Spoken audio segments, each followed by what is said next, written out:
Democracy depends on a free press. Please support our independent journalism at democracynow.org/give.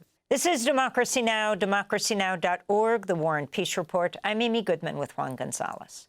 We turn now to a new report that reveals how Israel is trying to make Gaza unlivable. It's been well documented that Israeli airstrikes account for mass casualties. Now the independent news outlet 972 magazine has spoken to Israeli soldiers who reveal new details about how they've been systematically using bulldozers and explosives to flatten Gaza from the ground. For example, Gaza's government media office says the Israeli army's destroyed at least 90% of residential neighborhoods in the southern city of Rafah. The 972 report features videos Israeli soldiers shared online, like this one by Avraham Zarviv, who operates a D9 armored bulldozer. His nickname is Flattener of Jabalia, the northern town of Jabalia in Gaza. In this video, he uses his camera to show a flattened landscape in Rafah. Very good. Givati Brigade, very good. Yes, Rafah. Rafah end, as they say.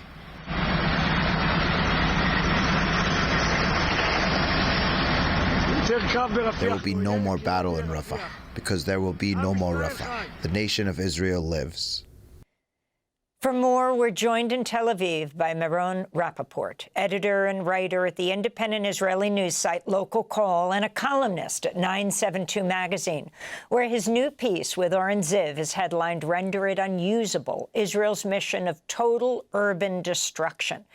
Meron, welcome back to Democracy Now! Why don't you lay out what you found and these, the access you had, well, because they post them online publicly, to these Israeli soldiers' actual video accounts themselves of what they're doing in Gaza?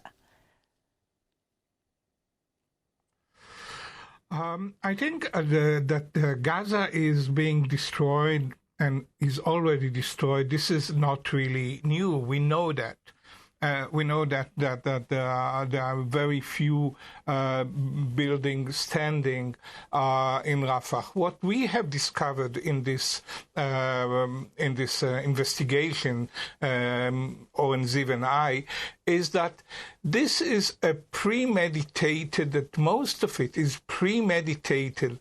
That this is the routine work of soldiers today, or in the last year, or maybe more than a year, since the beginning of 2024, the routine work is to destroy. That this is what they are doing as a routine army service. They go out in the morning, they either accompany bulldozers or a unit that is responsible for explosives. They go, choose buildings and flatten them in a systematic way, and that the aim is it is being said to them. Of course, this is not official orders coming from the general headquarters of the Israeli army, but it is very bluntly told, they're being told, and they are themselves very proud of it, that the real aim is to make it impossible for the Palestinian to return to these areas. We have seen that now in these days in Rafah. We are telling that 4% of the building in Rafah are unhurt, undamaged. Only 4%, a city of 200,000 people before the war. So it is a systematic thing. It's not done it's not during battle. It's not even a result of airstrike, although, of course, airstrike are responsible for some of the damage. It is a planned thing, and in this, I think it is unprecedented. And Maren, you open your piece quoting a soldier you identify only as Y, and he describes the demolition methods. And I'm quoting you. You write, quote, "I secured 4 or 5 bulldozers from another unit. They demolished 60 houses per day, 60. A 1 or 2 story house they take down within an hour. A 3 or 4 story house takes a bit longer. The official mission was to open a logistical route for maneuvering, but in practice, the bulldozers were simply destroying homes."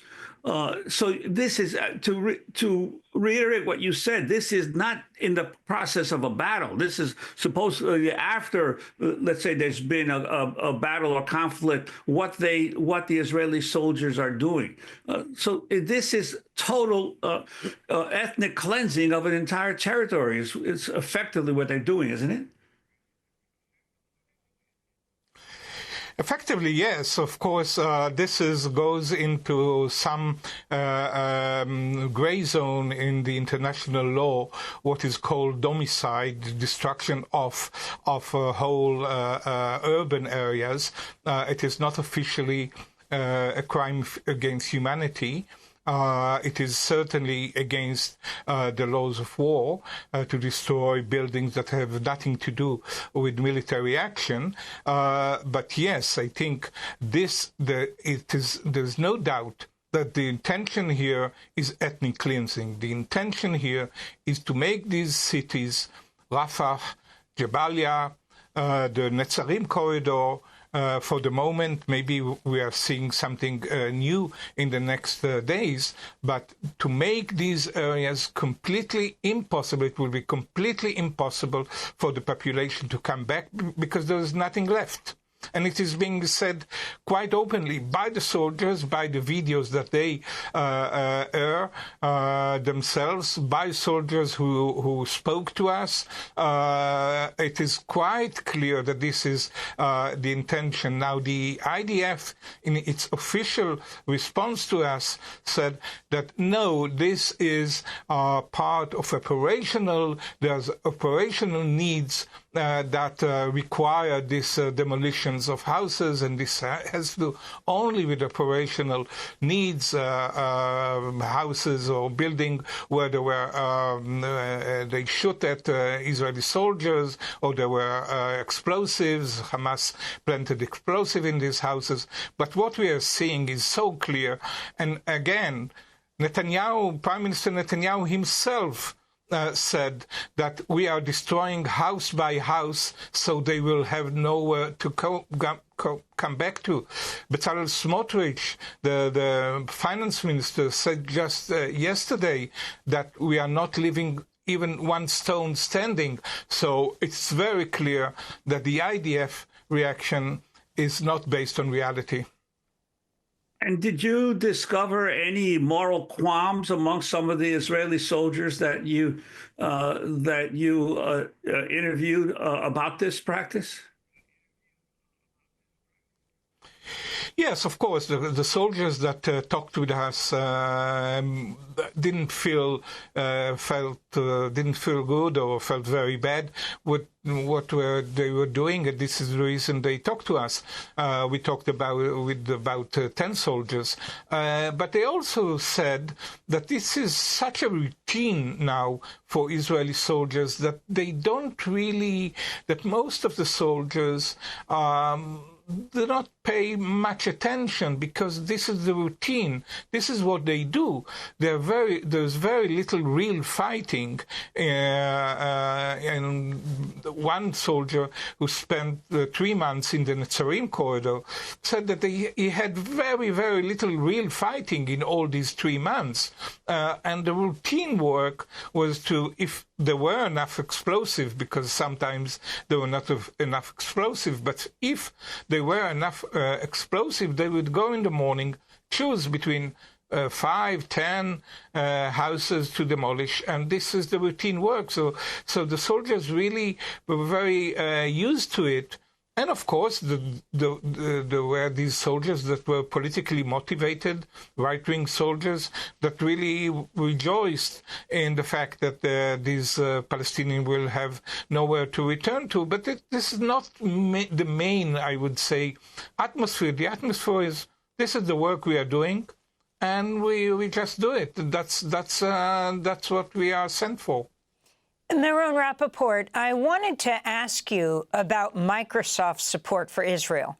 The Associated Press reports that Microsoft has now acknowledged it sold advanced artificial intelligence and cloud computing services to the Israeli military during the war in Gaza and aided in efforts to locate and rescue Israeli hostages, unquote.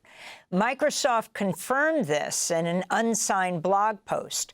On Monday, a Microsoft worker who's a member of the No Azure for Apartheid disrupted Microsoft CEO Satya Nadella's keynote address at the company's flagship Build event in Seattle, Washington. Satya, how about you show them how Microsoft is killing Palestinians? How about you show them how Israeli war crimes are powered by Azure? As a Microsoft worker, I refuse to be complicit in this genocide. I wanted, Meron, to get your response to these developments and what we know about Microsoft's role, as you've edited reports by 972 on Microsoft, including one in January headlined, "Leaked Documents Expose Deep Ties Between Israeli Army and Microsoft," in a piece that was written by Yuval Abraham, who won the Oscar for being a co-director of the film No Other Land. Meron. Yes, it seems that this is, of course, there was this report by Yuval, and then there was a previous report quoting mainly Israeli sources, open sources, the head of a unit that is responsible for computing in the Israeli army, that she said that they received essential help to the Israeli war machine from this big three cloud companies, Azure and other. So this is, and we had these documents that we revealed, that Yuval revealed later on. So the relationship is certainly very close, and it does seem that these creates problems for Microsoft internally and maybe externally and internally. We have to see. We have maybe other reports coming. I think this story is not over. And Meron Rappaport, you have the United Nations reported in March that from March 2025, since the beginning of 2024, Israel has demolished 463 buildings in the West Bank as part of a military activity, and it's displaced nearly 40,000 Palestinians from several cities in the West Bank. Could you talk about that? And also, you've reported that in Lebanon, Israel used similar demolition operations? It does seem that this has become really part of the Israeli war, the modus operandi of Israeli army, destruction per se. Not during fighting. We have seen that in Lebanon. We had reports in our investigation in which a soldier was told in advance that what he's going to do is to destroy the Shiites' villages in Lebanon, even before he came in. So it didn't have anything.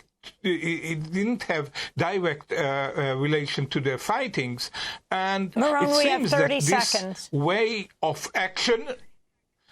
It seems that this way of action is being copied and employed in the West Bank as well. I want to thank you so much for being with us. Meron Rappaport, editor and writer at the independent Israeli news site Local Call, and a columnist at Plus 972 magazine. We'll link to your new article, Render It Unusable, Israel's Mission of Total Urban Destruction. Meron was speaking to us from Tel Aviv. Democracy Now! Is funded by viewers like you. Please give today at democracynow.org/give.